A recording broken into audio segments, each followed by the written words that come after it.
ओम शांति 8/3/2024 प्रातः मुरली। ओम शांति।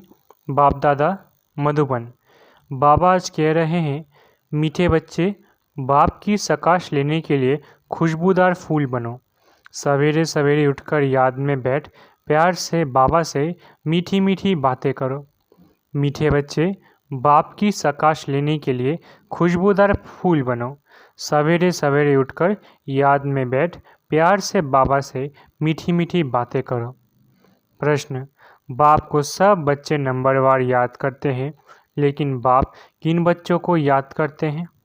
उत्तर: जो बच्चे बहुत मीठे हैं, जिन्हें सर्विस के बिना और कुछ सूझता ही नहीं, जो अति प्रेम से बाप को याद करते हैं, खुशी में प्रेम के आंसू बहाते हैं, ऐसे बच्चों को बाप भी याद करते हैं।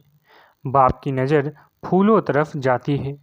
कहेंगे फलानी आत्मा बड़ी अच्छी है, ये आत्मा जहाँ सर्विस देखती भागती रहती है, अनेकों का कल्याण करती है, तो बाप उसे याद करते हैं। ओम शांति। बाप बैठकर सब आत्माओं को समझाते हैं। शरीर भी याद पड़ता तो आत्मा भी याद पड़ती है। शरीर बिगड़ आत्मा को नहीं याद किया जा सकता।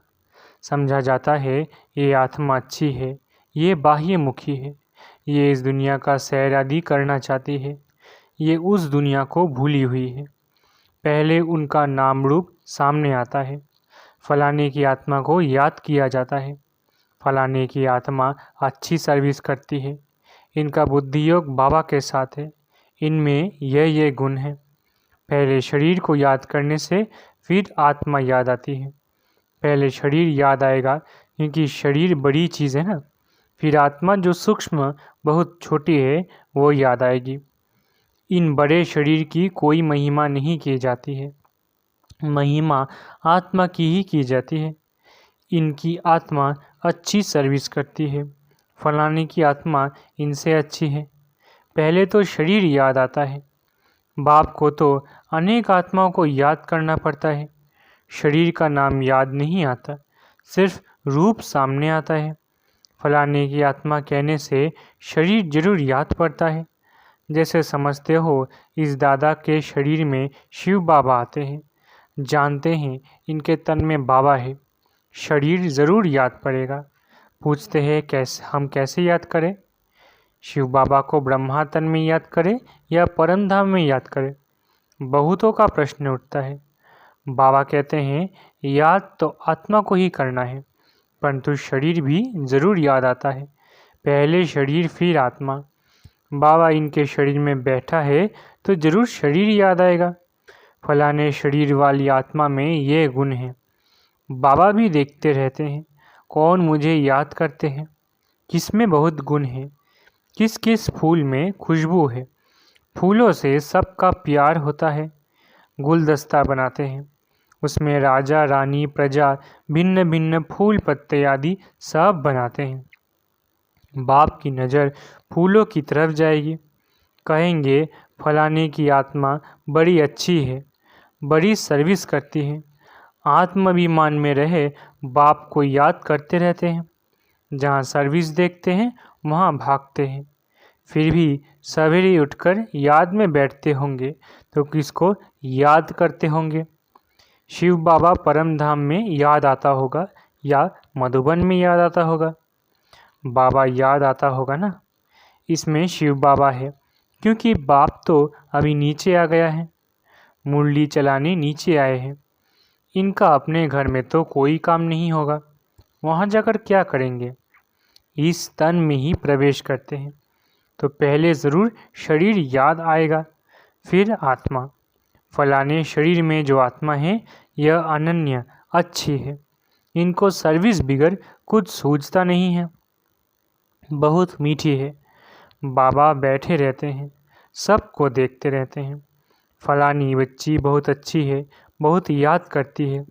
बांधेली बच्चियों को विकार के लिए कितनी मार मिलती है, कितना प्रेम से याद करती होंगी। जब बहुत याद करती हैं तो खुशी के मारे प्रेम के आंसू भी आ जाते हैं। कभी कभी वो आंसू गिर भी पड़ते हैं। बाबा को और धंधा क्या है, सबको याद करते हैं। बहुत बच्चियां याद आती हैं। फलाने की आत्मा में दम नहीं है, बाप को याद नहीं करती, किसको सुख नहीं देती, ये अपना ही कल्याण नहीं करती। बाप तो यही जांच करते रहेंगे। याद करना माना सकाश देना। आत्मा का कनेक्शन परमात्मा के साथ रहता है ना। एक दिन आएगा जबकि बच्चे योग में बहुत रहेंगे, ये भी किसको याद करेंगे तो झट साक्षात्कार होगा। आत्मा तो है छोटी बिंदी, साक्षात्कार करे तो भी कोई समझ ना सके, फिर भी शरीर ही याद आता है। आत्मा है छोटी, परंतु याद करती है तो उनकी आत्मा पावन बनती जाती है। बगीचे में वैरायटी फूल होते हैं, बाबा भी देखते हैं ये बहुत अच्छा खुशबूदार फूल है, ये इतना नहीं तो पद भी कम होगा।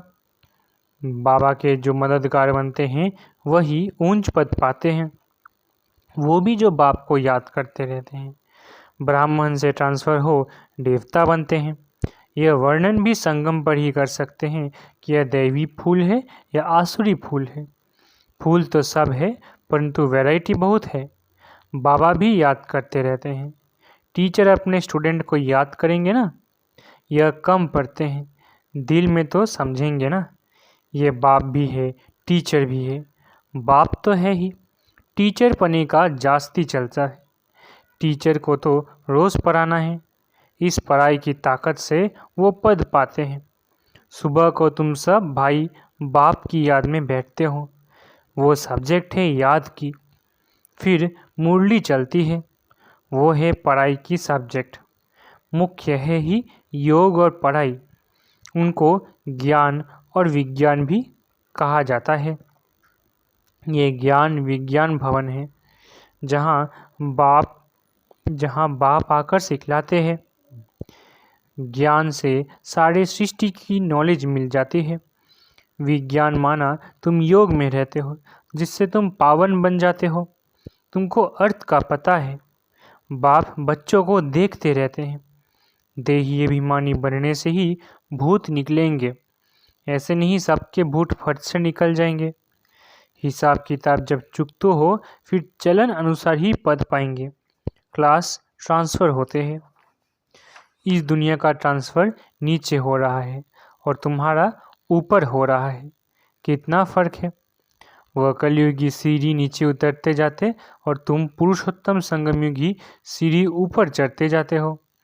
दुनिया तो यही है, सिर्फ बुद्धि का काम है। तुम कहते हो हम संगम युगी हैं, पुरुषोत्तम बनाने लिए बाप को आना पड़ता है।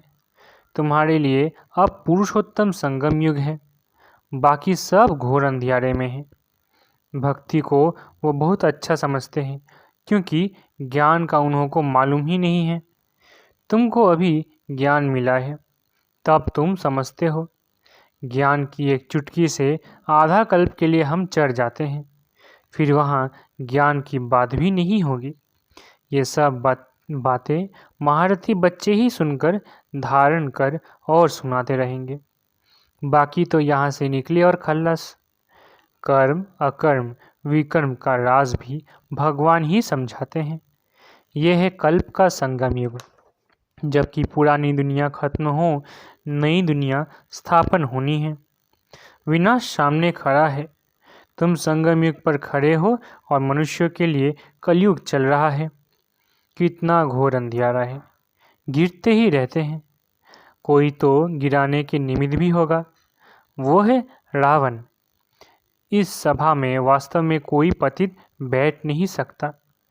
पतित वायुमंडल को खराब करेंगे।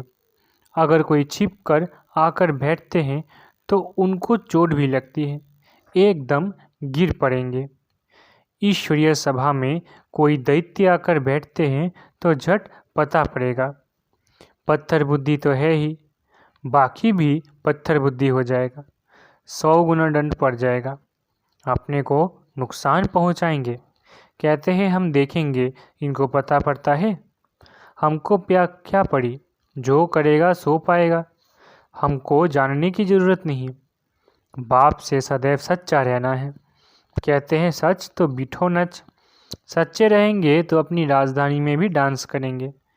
बाप है ही त्रुथ सत्य, तो बच्चों को भी त्रुथ बनना चाहिए। बाबा पूछते हैं शिव बाबा कहाँ हैं?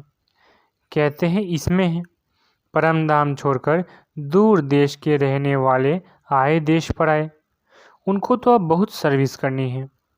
बाप कहते हैं मुझे रात दिन यहाँ सर्विस करनी पड़ती है। संदेशियों को, भक्तों को साक्षात्कार कराना पड़ता है तो यहाँ ही, वहाँ तो कोई सर्विस नहीं। सर्विस बिगर बाबा को सुख न आए। सारी दुनिया की सर्विस करनी है। सब पुकारते हैं बाबा आओ।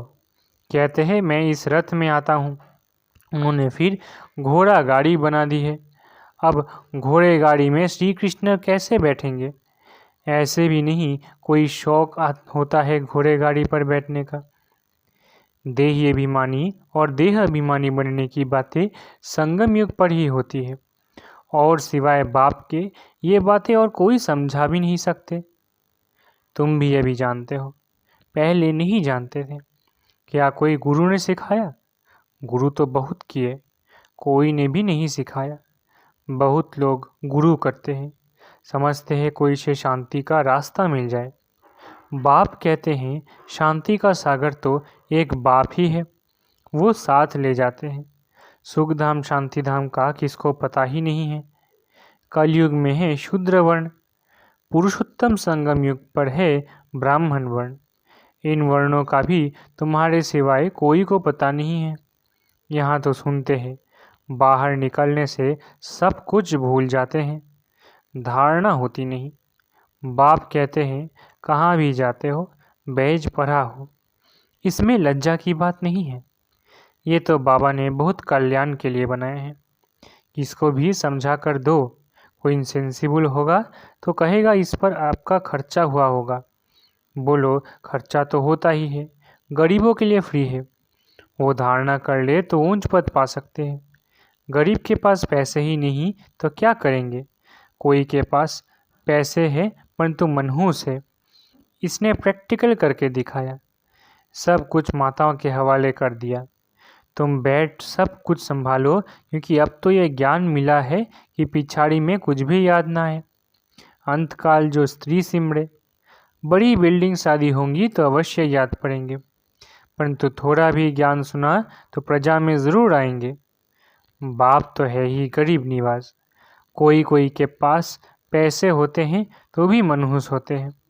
ऐसे नहीं समझते कि पहला वारिस तो शिव बाबा है, भगवान वारिस तो भक्ति मार्ग में भी है। ईश्वर अर्थ देते हैं, क्या वो कंगाल है जो उनको देते हैं? समझते हैं ईश्वर के नाम पर गरीबों को देंगे तो ईश्वर एवज में देंगे, दूसरे जन्म में मिलता तो है। कहते हैं दे दान तो छूटे ग्रहण। बाप को सब कुछ दे दिया, शरीर मित्र संबंधी आदि सब कुछ बाबा को समर्पण कर दिया। ये सब कुछ आपका है। इस समय सारी दुनिया पर ग्रहण लगा हुआ है, वो कैसे एक सेकंड में छूटता है? काले से गोरे कैसे बनते हैं, ये अब तुम ही जानते हो, फिर औरों को समझाते हो। जो कहते हैं हम अंदर में समझते हैं परंतु किसको समझा नहीं सकते हैं, वो भी कोई काम के नहीं हैं। बाप कहते हैं दे दान तो छूटे ग्रहण। बाप कहते हैं दे दान तो छूटे ग्रहण। बाप को सब कुछ दे दिया, शरीर मित्र संबंधी आदि सब कुछ बाबा को समर्पण कर दिया। ये सब कुछ आपका है। इस समय सारी दुनिया पर ग्रहण लगा हुआ है, वो कैसे एक सेकंड में छूटता है? काले से गोरे कैसे बनते हैं, ये अब तुम ही जानते हो, और फिर औरों को समझाते हो। जो कहते हैं हम अंदर में समझते हैं परंतु किसको समझा नहीं सकते हैं, वो कोई भी काम के नहीं। बाप कहते हैं दे दान तो छूटे ग्रहण।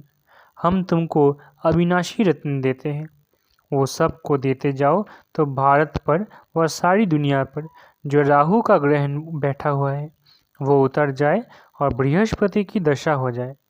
सबसे अच्छी होती है बृहस्पति की दशा। अब तुम जानते हो भारत खास और आम दुनिया पर राहु का ग्रहण लगा हुआ है, वो कैसे छूटे? ये तो बाप है ना। बाप तुम्हारे से पुराना लेकर नया देते हैं। इसको कहा जाता है बृहस्पति की दशा। मुक्तिधाम में जाने वालों के लिए बृहस्पति की दशा नहीं कहेंगे। अच्छा, मीठे मीठे सिकिलधे बच्चों प्रति माता पिता बाप दादा का याद प्यारा गुड मॉर्निंग। रूहानी बाप की रूहानी बच्चों को नमस्ते। हम रूहानी बच्चों की रूहानी माता पिता बाप दादा का याद प्यार गुड मॉर्निंग और नमस्ते नमस्ते नमस्ते। शुक्रिया बाबा। धारणा के लिए मुख्य सार। पहला, सदा खुशी में डांस करने के लिए सच्चे बाप से सदा सच्चा रहना है, कुछ भी छिपाना नहीं है। दूसरा, बाप जो अविनाशी रत्न देते हैं वो सबको बांटने हैं। साथ साथ शिव बाबा को अपना वारिस बनाकर सब कुछ सफल करना है, इसमें मनहूस नहीं बनना है। वरदान, बिंदु और बूंद के महत्व को समझ अपनी श्रेष्ठ स्थिति बनाने वाले सिद्धि स्वरूप भव। बिंदु और बूंद के महत्व को समझ अपनी श्रेष्ठ स्थिति बनाने वाले सिद्धि स्वरूप भव। शिव परमात्मा की पूजा में एक बिंदु की विशेषता है, दूसरी बूंद बूंद की विशेषता है। दोनों का अपना महत्व है। आत्मा, परमात्मा और प्रकृति का यह खेल अर्थात ड्रामा, तीनों का ज्ञान प्रैक्टिकल लाइफ में बिंदु ही अनुभव होता है और बूंद है शुद्ध संकल्पों की स्मृति, जिससे मिलन की सिद्धि का अनुभव होता है। रूह रिहान में प्राप्तियों की शीतल बूंदे बाप पर डालते हो, इसी से ही श्रेष्ठ स्थिति बन जाती है। इसी का ही यादगार भक्ति में भी चला आता है। स्लोगन, ज़्यादा बोलने से दिमाग की एनर्जी कम हो जाती है, इसलिए शॉर्ट और स्वीट बोलो। स्लोगन, ज़्यादा बोलने से दिमाग की एनर्जी कम हो जाती है, इसलिए शॉर्ट और स्वीट बोलो। अच्छा, ओम शांति। शुक्रिया बाबा।